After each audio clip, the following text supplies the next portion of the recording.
Hola, ¿qué tal? ¿Cómo estáis? Bienvenidas, bienvenidos a Ciencia FC, Ciencia Fútbol Club. Bueno, pues vamos con un programa más. En este caso traigo 5 artículos más. Bueno, estos artículos esta vez sí que van a estar relacionados bastante con el fútbol.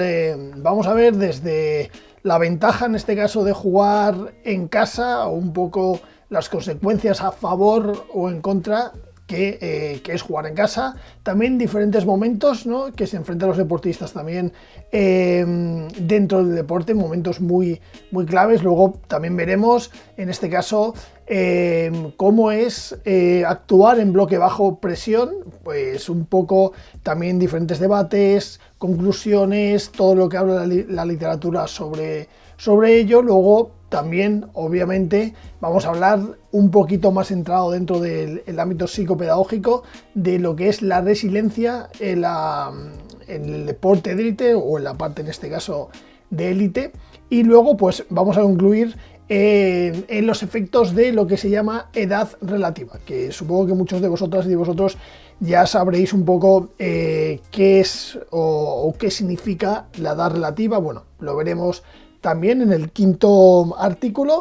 Así que bueno, pues eso, sin demorar, vamos con ello. Aquí tenéis el primer artículo. Bueno,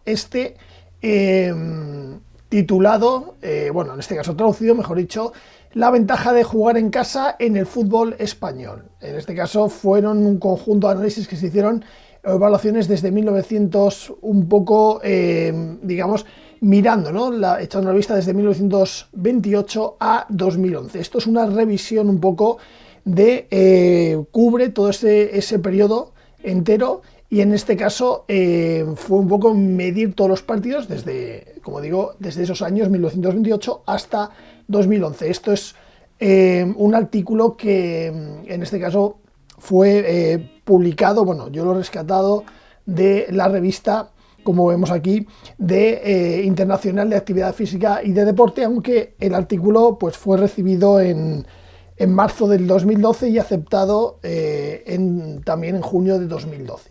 Bueno, este artículo realmente analiza, digámoslo así, o revisa un poco de manera histórica y también cuantitativa, pues la ventaja de jugar en casa, lo que se llama home advantage. En este caso, todo relacionado con la primera división del fútbol español. Como decimos, como vemos, pues cubre un periodo muy largo, la verdad que son casi 100 años, desde 1928 hasta 2011, y un poco pues la idea central es medir si a lo largo del tiempo jugar como local ha supuesto una ventaja sistemática, y cómo ha podido variar pues según las épocas, también según los cambios dentro del fútbol y esas transformaciones también dentro de los propios contextos competitivos del fútbol, ¿no? Y como hablamos, dentro del fútbol de primera división. En este caso, el artículo pues se centra principalmente en medir esa ventaja, porque no solo si existe, sino si lo hace desde una perspectiva también, sobre todo, de análisis de resultados a gran escala, como decimos, midiendo todos los años y usando una muestra histórica que recorre pues todas esas décadas de la Liga Española. Hay una parte principal que, bueno, si tenéis oportunidad de ver el artículo, digámoslo así, que en la ficha de este artículo pues aparece principalmente su enfoque, que es, como indica, Measuring Home Advantage, o sea, la medición de la ventaja de jugar en casa, aplicado al fútbol español. Y lo principal de este es sobre todo metodología. Prácticamente aporta la parte esta de metodología cuantitativa, y luego también pues un poco descriptiva también a nivel histórico, pues permitiendo comparar diferentes aspectos y sobre todo los diferentes resultados y perspectivas dentro del mismo campeonato. Un poco lo bueno de este artículo es que se centra en la primera división española, no compara ninguna otra ni se va a ligas en tanto, bueno, en este caso menores, sino que se basa, y el resumen está, bueno, en este caso el análisis está muy bien descrito, y también desde el punto de vista, como digo, histórico, está muy bien verlo porque pues recorre una amplia franja que muchas veces quizás de la liga se conocen más los últimos 40 o 50 años, pero no lo anterior a quizás los años 60, ¿no? O los años 70. A nivel interpretativo, también pues dentro del marco habitual de esa línea de investigación, el valor de ese artículo en este caso es que permite explicar por qué el fútbol no se juega, digámoslo así, en vacío, ¿no? O sea, aquí pues resalta también el entorno y el ser local pues también genera un clima muy competitivo y que puede influir en el rendimiento, las tomas de decisiones y también pues la presión un poco del entorno. En este caso pues el entorno local.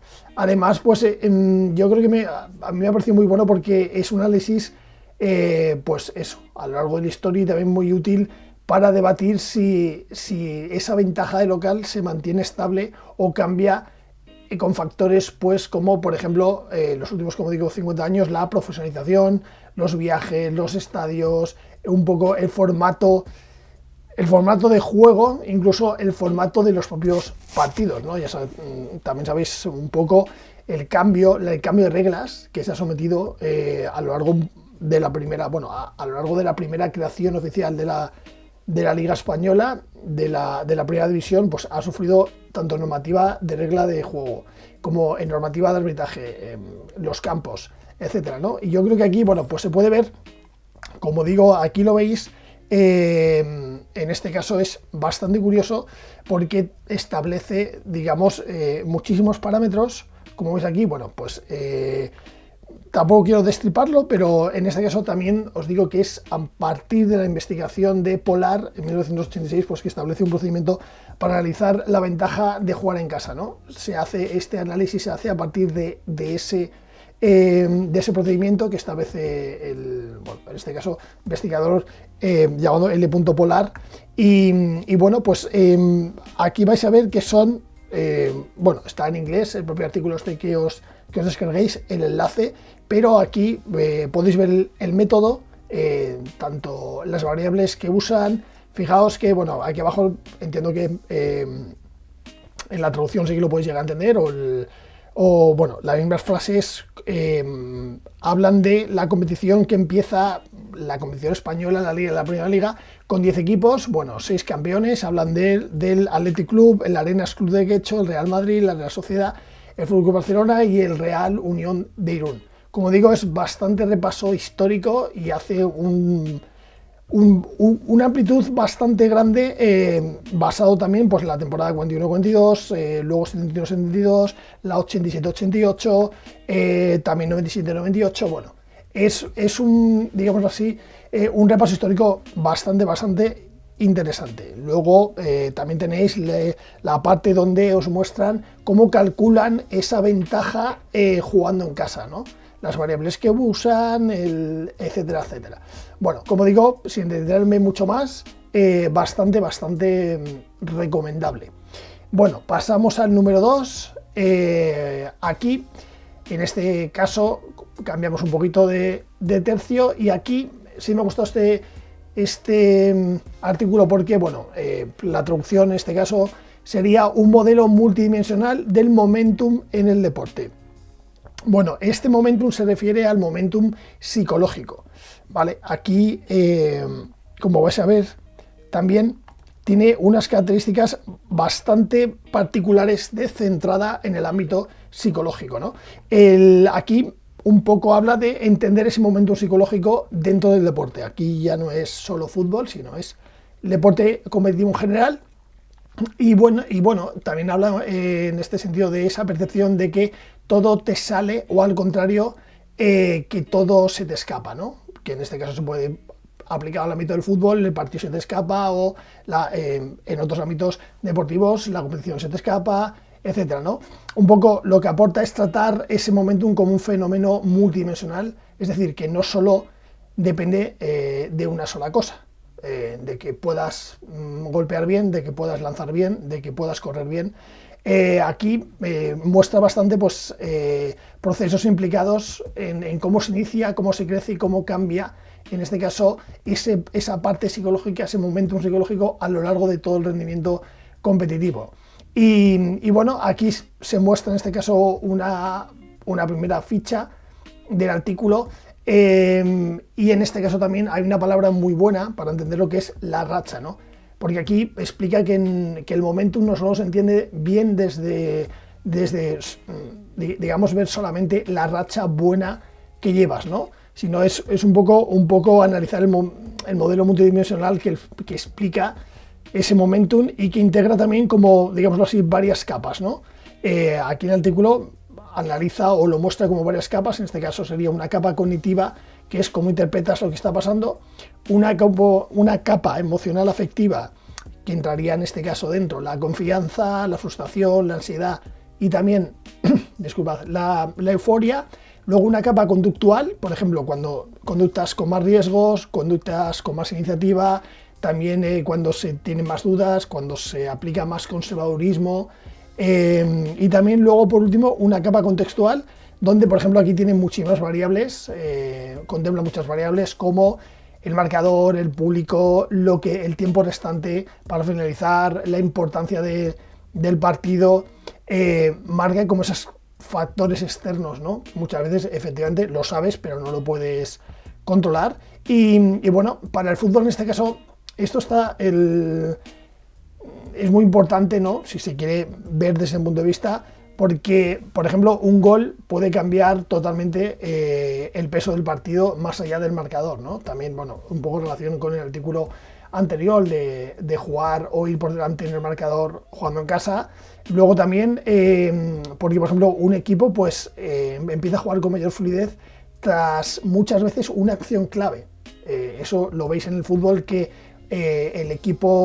un equipo X puede ir perdiendo o con un marcador de empate, de repente hace 2 3 jugadas donde lleva riesgo directamente o peligro a la portería contraria, y de repente el estado de ánimo cambia y de 1 o 2 acciones empieza a generar 2 3, en este caso encandila también al público. El equipo contrario, que podía haber estado en una situación anímica de ventaja, de repente se queda más conservador en pos de ese equipo que acaba de hacer 2 acciones y que de repente se viene arriba. Entonces es un poco, ¿no? ¿Por qué eso? ¿Por qué un equipo de repente se vuelve rígido o se vuelve precipitado? ¿O por qué de repente, ¿no?, ese momento de pasar de estar dominando a ser dominado, o sea, ¿por qué eso se interrumpe, ¿no? Porque pasas de estar muy bien a de repente muy mal, pues con eso, con pausas, con cambios, incluso esos cambios también muchas veces dentro del campo generan nuevos líderes, nuevas personas, lo que se suele llamar en fútbol, personas que se echan al equipo a la espalda. ¿No? ¿Por qué surge eso de repente? Porque unos jugadores paran de hacer eso y unos jugadores determinados que han llevado el equipo arriba en momentos posteriores de repente es otro jugador, ¿no? Un poco ese cambio, ¿no? Y también habla también de una cosa importante de recuperar un control a través de acciones seguras. A través de acciones seguras se refiere a través de conductas que son apropiadas, que van al ritmo, en consonancia pues, al ritmo del juego, a lo que pide el partido, etcétera, ¿no? Aquí, sobre todo en este caso, es que muchas veces no solo es lo que un jugador siente, ¿no?, lo que hablan, sino que también lo que se comparte en el equipo, que es el lenguaje corporal, comunicación, ritmo, y también cómo puede afectar eso al rival, ¿no? Hablamos también de ese contagio emocional competitivo. Y es que también, bueno, pues el enfoque multidimensional pues te permite también contarlo, o sea, un poco desde la manera, por ejemplo, un momento posterior a un gol o una expulsión, un penalti fallado, etcétera, ¿no? Yo creo que, bueno, va un poquito por ahí de ese momentum, que no es solamente una sola cosa, es un gol fallado o un gol que metes, sino en general es eso, un factor, o sea, una cosa como un todo, y ese momentum depende de muchas variables y muchos factores.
porque como digo, este se centra en un aspecto que aquí sí que es emocional, más que cognitivo en este caso, que es, digámoslo así, definir y caracterizar la resiliencia del equipo en el deporte de élite. Aquí sí que va la parte más grupal, social, pero también implica, también en este caso, la emoción. Este es un artículo de 2013 y bueno, aquí sí que este artículo, digamos así, bueno, está dentro también de la revista de psicología. Aquí sí que hay una variable bastante buena, porque tiene como objetivo definir el concepto de resiliencia de equipo y caracterizar, o sea, un poco mostrar las características que tiene los principales componentes de esa resiliencia. Resiliencia es una palabra que se usa muchísimo, pero yo pocas veces veo que muestren exactamente los componentes o las características de qué es la resiliencia y muchas veces cómo se hace, y sobre todo exclusivamente en el deporte de élite, ¿no? Se habla de la resiliencia en el trabajo, en la familia, etcétera, pero aquí, bueno, me ha gustado verlo desde el punto de vista del deporte de élite en general, ¿no? Aquí también los autores pues parten sobre todo desde la constatación de que la mayor parte de la literatura que hay antes, digamos de 2015, pues sobre, como hablamos, resiliencia, se ha centrado a nivel individual, existiendo una falta de claridad bastante conceptual en relación a los equipos deportivos. Es verdad que si se revisa o pones resiliencia tanto en PubMed como Google Scholar, etcétera, aparecen muchísimas investigaciones y estudios desde la parte individual. Como digo, te han enfocado pues familia, trabajo, pero en los deportes colectivos y enfocado en el grupo no hay mucho, ¿no? Aquí, bueno, en este estudio se adapta y también se adopta sobre todo un diseño cualitativo basado en grupos focales. En este caso se realiza con 31 participantes pertenecientes a 5 equipos deportivos de élite. En este caso, una vez se investiga, bueno, pues se analizan los datos y en este caso estos datos se analizaron desde un enfoque análisis temático. Lo que hicieron es un poco combinar el razonamiento inductivo y deductivo a la vez para, en este caso, identificar pues, patrones recurrentes en las experiencias de esos participantes, ¿no? Ahí, a partir luego ya de esos análisis, pues proponen una definición, estos autores, una definición operativa de lo que sería resiliencia de equipo, conceptualizándola sobre todo pues, como un proceso dinámico y psicosocial que protege al grupo frente al impacto negativo de cualquier estresor, en este caso colectivo, y que también, en este caso, esta resiliencia de equipo permite una adaptación positiva, sobre todo muy positiva, ante cualquier tipo de adversidad. Y a raíz de esto, pues el artículo identifica 4 dimensiones principales que caracterizan a los equipos resilientes. Una es estructura del grupo, 2 es enfoque de maestría, 3 capital social o capital humano y luego eficacia colectiva.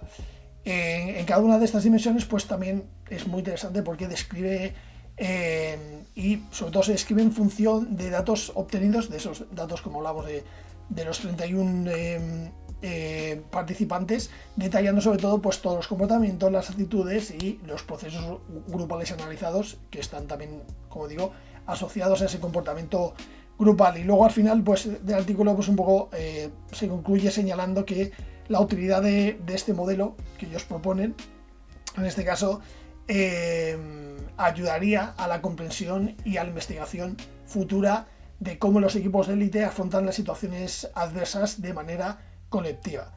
Es verdad que el grupo analizado, como a veces digo, no es muy grande, a veces hay artículos donde las muestras son pequeñas, pero bueno, sí que, como digo, también da un poco cabida a la interpretación de qué ocurre cuando se colabora en la alta competición, sobre todo, como digo, en deportes, y como señala el artículo, en deportes de equipo.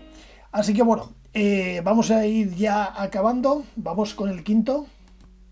Y el quinto y último, pues bueno, me ha parecido muy interesante también mostrarlo, es del 2010 y bueno, habla sobre los efectos de la edad relativa. Y aquí pone una pregunta, ¿no? Como veis, y pone: ¿son inevitables en el deporte de élite esos efectos de la edad relativa? Bueno, este como digo, está hecho por 3 autores, es del año 2003. Y bueno, pues en verdad lo que hace es una revisión tanto teórica como empírica, centrado en esos efectos, ¿no?, de la edad relativa, también llamados Relative Age Effects. En este caso, dentro del reporte, o sea, del deporte de alto rendimiento. Aquí pues se analiza cómo los sistemas de agrupación por edad, que están basados, pues, por ejemplo, en fechas de cortes fijas o en años de nacimiento, pues generan diferencias sistemáticas entre los deportistas nacidos en distintos momentos del año. Vale, esto también sabéis que, bueno, los que habéis estudiado educación física o carreras relacionadas en este aspecto, pues también sabéis que muchas veces, por ejemplo, los equipos se eligen dentro del año, o sea, se eligen por años, pero no se eligen por meses. Entonces, aquí hay una edad relativa muchas veces que es la edad de desarrollo relativo, que puede ser, pues claro, no es igual el desarrollo de centrarnos en el fútbol, por ejemplo, o en el atletismo o el baloncesto, no es igual un niño o una niña nacida en enero de ese año que nacida en noviembre o diciembre o en este caso, bueno, en los últimos meses del año. Viene a diferenciarse, por ejemplo, la comparativa de los niños que nacen, las niñas que nacen al principio de año, mitad de año y final de año, ¿no? En este caso, pues obviamente intentan eso, analizar un poco esos sistemas de agrupación, ¿no?, de edades y sobre todo por meses de nacimiento. Aquí los autores también pues describen cómo esas diferencias temporales pueden traducirse en ventajas iniciales en términos de desarrollo físico, bueno, tanto físico como cognitivo y motor, lo que influye sobre todo en los procesos de selección, en los procesos de entrenamiento y también en la propia progresión deportiva. Este artículo pues revisa también, como digo, estudios que documentan la presencia de esos efectos de edad relativa en múltiples deportes y en múltiples niveles competitivos. También al final también examina algo que me parece muy curioso, son los mecanismos explicativos que se proponen dentro de toda la literatura científica que muestran, incluyendo pues los factores biológicos, los sociales y los procedimentales. Y luego también cómo se interactúa entre estos factores, ¿no? Como digo, biológicos, sociales y procedimentales. Y luego analiza también pues variables, en este caso que modulan bastante de manera significativa pues la magnitud del efecto, como por ejemplo el deporte específico, el nivel competitivo y el sistema de detección de talento. También aquí hay a veces un problema, sobre todo en bueno, puede ser en este caso lo que llaman deportes mainstream, como el baloncesto o el fútbol, donde la parte de selección de talento a veces no se configura desde el mes de nacimiento, sino desde el año. Entonces, es verdad que la etapa evolutiva del jugador o la jugadora, en este caso sí que hay bastante diferencia y bueno, ahora mismo sí que eso se está teniendo bastante en cuenta, pero bueno, hace 10 años, por ejemplo, o hace 20, simplemente se clasificaba por año, pero no por mes, y ahí muchas veces existe esa falta de desarrollo primario o principal, y luego pues también incluso a la hora de evaluar muchas veces ese talento que muchas veces cogías, pues se desarrolla más tarde, lo descartabas y luego resulta que muchas veces, como ocurre en el fútbol o en el baloncesto, o se acababan arrepintiendo, o ese talento que habías descartado posteriormente, un año o dos, acaba desarrollando, ¿no? Entonces, bueno, también el artículo final pues discute un poco las implicaciones a corto y largo plazo de los efectos de la edad relativa, sobre todo para el desarrollo de los deportistas y también para los propios sistemas deportivos. Bueno, se hable canteras, se hable en este caso equipos, y también pues plantea un poco la necesidad de seguir investigando estrategias que permitan un poco mitigar esos efectos dentro de los modelos actuales de formación y también de competición, ¿no? Es verdad que sobre la edad relativa sí que hay estudios, bueno, hay artículos también muy interesantes. Bueno, yo he postado pero bueno, hay bastantes, así que no sé, los que estéis o las que estéis un poco dedicándoos a la investigación por este ámbito, yo creo que este artículo está bastante bien. Hay referencias muy buenas, hay referencias también, se basan en autores bastante de prestigio, autores de años 60, 70, 80, 90. Yo creo que, bueno, para referencias y reseñas está bastante bien. Y bueno, pues nada, hasta aquí hemos llegado con el programa de hoy, bueno, con este nuevo programa. Así que nada, daros las gracias como siempre. Si os gustó, suscribiros al canal, dale like, compartirlo también si queréis. Y bueno, pues como siempre, muchas gracias por estar ahí, por las suscripciones, por un like, cualquier comentario es bienvenido, cualquier recomendación también. Así que nada, muchísimas gracias por todo y como siempre, gracias por ver el vídeo entero si lo acabáis de ver entero. Un saludo como siempre y nada, saludos, muchas gracias, adiós.